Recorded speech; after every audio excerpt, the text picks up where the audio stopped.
Ya, selamat pagi saudara-saudaraku yang terkasih.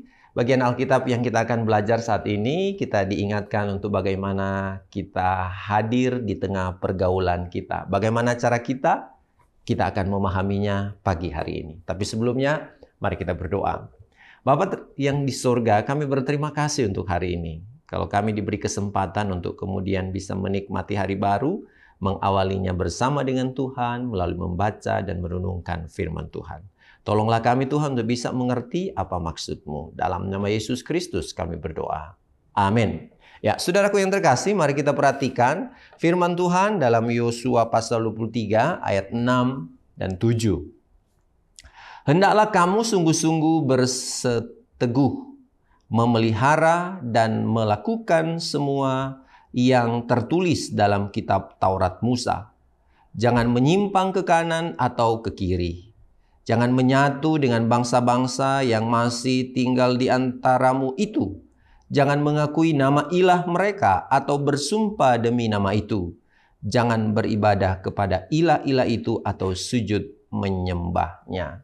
Ya, demikian sabda Tuhan. Nah, saudara-saudaraku yang terkasih dalam Tuhan, kita tahu bahwa orang Israel itu kemudian ada di satu daerah atau satu tempat yang di mana di situ juga ada orang-orang yang kemudian berbeda dalam soal keyakinan.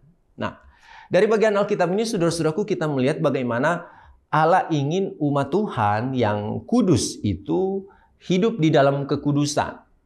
Tentu bagian Alkitab ini mengingatkan kepada kita bagaimana relasi antara orang percaya dengan lingkungan di mana dia berada. Apakah tentu kita tidak boleh bergaul dengan orang-orang yang kemudian berbeda keyakinan dengan kita?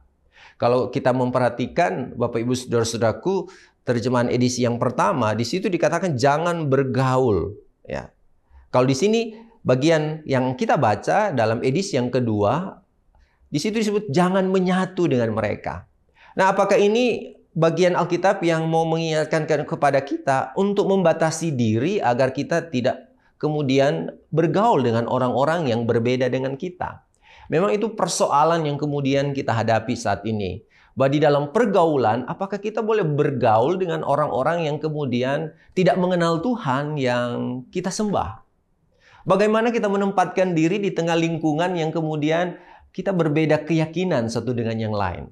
Apakah kita harus menarik diri dalam pergaulan itu sehingga kita jadi orang-orang yang kemudian menutup diri pada yang lain? Ataukah kita membuka diri dan menjadikan itu sebagai kesempatan untuk kita bersaksi tentang Allah yang kita sembah? Memang saudara-saudaraku bagian-bagian Alkitab yang kita baca memperlihatkan dua hal ini. Di satu sisi kita diingatkan untuk kemudian apa? Jangan bergaul atau jangan menyatu dengan orang-orang fasik, kalau boleh saya katakan demikian. Tapi di sisi lain juga ada bagian Alkitab yang mengingatkan kepada kita bahwa kita ini hadir untuk kemudian menolong mereka yang kemudian tidak mengenal Tuhan agar percaya kepada Tuhan.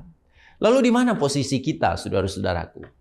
Nah, di bagian Alkitab ini seperti dalam ayat 6, di situ kita diingatkan, hendaklah kamu sungguh-sungguh bersiteguh, memelihara dan melakukan semua yang tertulis di dalam kitab Taurat Musa. Jadi kunci di sini saudara-saudaraku bahwa kita harus menguatkan hati kita. Kita harus punya prinsip iman, kita harus kuat di dalam keyakinan. Sehingga ketika kita kemudian dalam pergaulan bersama dengan komunitas yang kemudian mungkin berbeda dengan kita tidak akan mengingkari Tuhan yang kemudian kita sembah. Jadi di sini di dalam pergaulan bersama kita akan selalu bertanya begini. Dalam pergaulan itu siapa yang dipengaruhi dan siapa yang mempengaruhi? Ya. Apakah ketika yang terang itu ada di komunitas yang gelap? Apakah terang ini bisa menerangi kegelapan? Ataukah sebaliknya malah terang ini jadi redup karena dia berada di komunitas yang gelap? Nah, saudaraku, di dalam pergaulan kita sering mendengar bahwa jika orang itu bergaul dengan orang bijak, maka dia akan jadi bijak. Tapi juga sebaliknya. Jika dia berada di kegelapan, orang akan bilang dia akan terpengaruh. Sehingga bagian Alkitab ini mengingatkan kepada kita untuk mawas diri di tengah pergaulan kehidupan.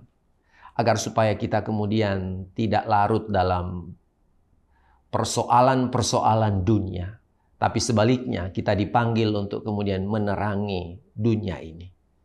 Nah, kepada orang Israel kemudian Yosua mengingatkan hal itu. Agar supaya di dalam kehidupan mereka, mereka tidak akan kemudian mengikuti cara hidup dari orang-orang yang tidak mengenal Tuhan.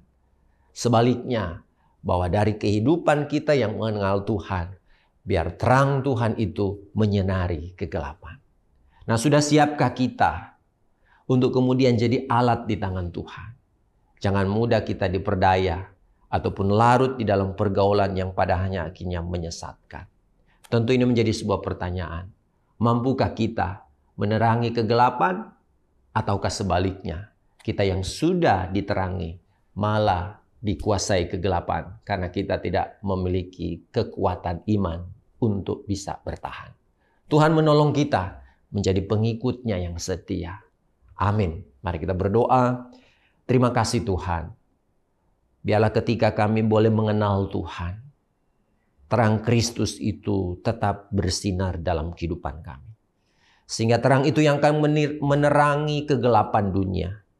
Kami tidak mudah kemudian terpengaruh, tapi sebaliknya kami mempengaruhi dunia sehingga namamu yang dimuliakan. Dalam nama Yesus Kristus kami berdoa. Amin. Janjimu seperti fajar pagi